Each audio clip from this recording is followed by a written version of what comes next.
Hello बच्चों, let's read the question. The question says, with the help of a well-labeled diagram, describe the process of plasmolysis in plants. Question में हमें बोला कि हमें diagrams के साथ साथ प्लाज्मोलिसिस की प्रोसेस को एक्सप्लेन करना है इन प्लांट्स। तो सबसे पहले क्या करेंगे, हम इस क्वेश्चन में की कॉन्सेप्ट को समझेंगे।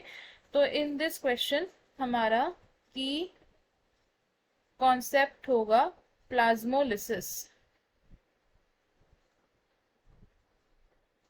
प्लाज्मोलिसिस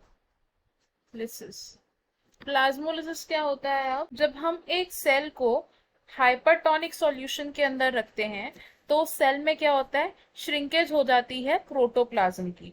और प्रोटोप्लाज्म श्रिंक होके कहा जाता है, away from the cell wall. तो इस प्रोसेस को हम क्या कहते हैं, प्लाज्मोलिसिस। तो हम इसे किस तरीके से लिख सकते हैं, it is the shrinkage of protoplasm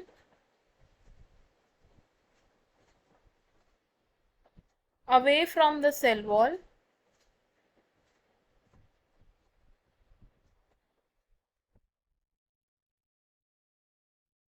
when the cell is placed in hypertonic solution.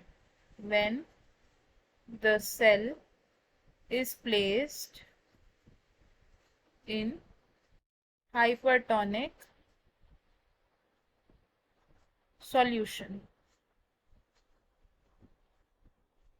अब ये जो प्लाज्मोलिसिस है ये एक रिवर्सिबल प्रोसेस है। कैसी प्रोसेस है ये? एक रिवर्सिबल प्रोसेस है। अगर हमें प्लाज्मोलिसिस की प्रोसेस को समझना हो तो हम कैसे समझ सकते हैं? लेट्स से हमारे पास एक प्लांट सेल है,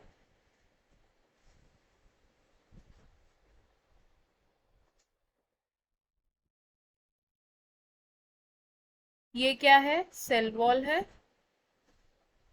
इनर लेयर क्या है हमारी, सेल मेम्ब्रेन है।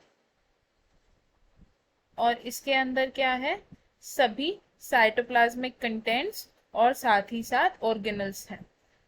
तो जब हम इस सेल को क्या करेंगे, एक हाइपरटोनिक सॉल्यूशन के अंदर प्लेस करेंगे। ये हमारा बीकर होगा जिसमें क्या प्रेजेंट है, एक हाइपरटोनिक सॉल्यूशन है।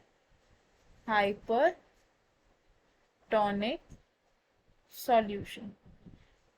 इस सॉल्यूशन के अंदर जब हम अपने सेल को प्लेस करेंगे तो क्या होगा, ये जो सेल है इसके सेल कंटेंट्स श्रिंक हो जाएंगे। श्रिंक होने के बाद जब हम इसे माइक्रोस्कोप के अंदर ऑब्जर्व करेंगे तो हमारा सेल किस तरीके से दिखेगा। अगर ये सेल वॉल है तो ये सेल मेम्ब्रेन और उसके कंटेंट्स कहाँ चले जाएंगे, away from the cell wall along with the cytoplasmic contents. तो ये क्या हो गया है, सेल वॉल। और ये क्या है, श्रिंकेज ऑफ प्रोटोप्लाज्म। इस कंडीशन में हम सेल को क्या बोलते हैं कि ये कैसा सेल हो चुका है, अब प्लाज्मोलाइज्ड सेल। Plasmolysed cell. तो हमें हमारे क्वेश्चन का आंसर मिल गया। हमें क्वेश्चन में बोला था कि हमें प्लाज्मोलिसिस की प्रोसेस को एक्सप्लेन करना है with the help of diagrams. तो हमने डायग्राम में क्या शो किया, हमारे पास एक नॉर्मल प्लांट सेल है with cell wall and cell membrane. जब हमने इस सेल को हाइपरटोनिक सॉल्यूशन में प्लेस किया तो क्या हुआ, उसके जो सेल कंटेंट्स है यानी कि जो प्रोटोप्लाज्म है वो श्रिंक हो गया away from the cell wall. ऐसे सेल को हम क्या बोलते हैं, plasmolysed cell. I hope you understood it well. All the best, thank you.